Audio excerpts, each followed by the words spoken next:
Hey guys, what's going on? So I tried to fix my boiler and I failed miserably.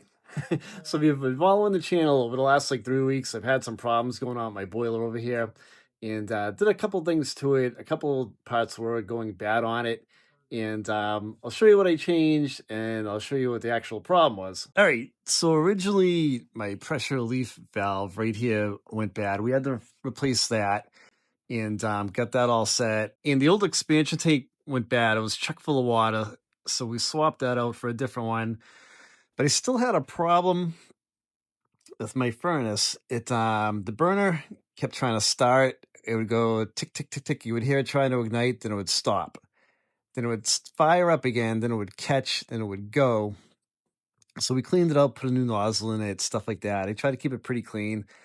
That's not so hard to do, and the problem we're still having a problem with it. So I did a couple of other things, and the blow off valve we had replaced one time. We fixed all that because that was starting to leak, and it was 12 years old. This boiler is 12 years old, so there's a couple things you need to maintain these things.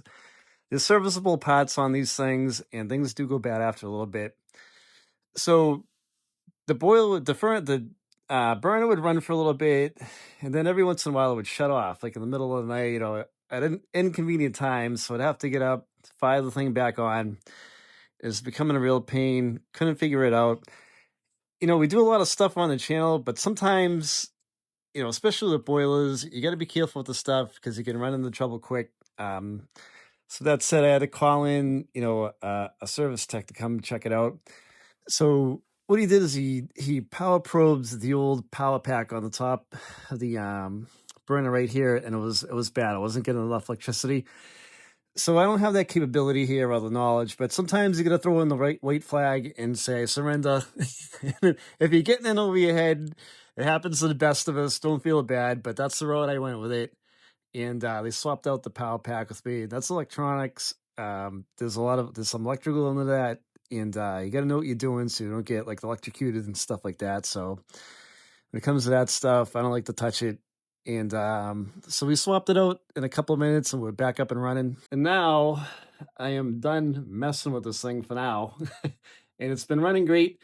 But we show you on the channel how to do a lot of the stuff yourself. But hey, sometimes you gotta call in somebody else that knows even more than you do. We can't always know everything, and you got to be smart enough to know when you should do that and not to keep going. And which is what I did in this case right here. So all worked out for the best. The company that came in was great. They did a great job. And if this has ever happened to you, let us know. Let us know, if you had problems with your burner and what they were and how you got it fixed.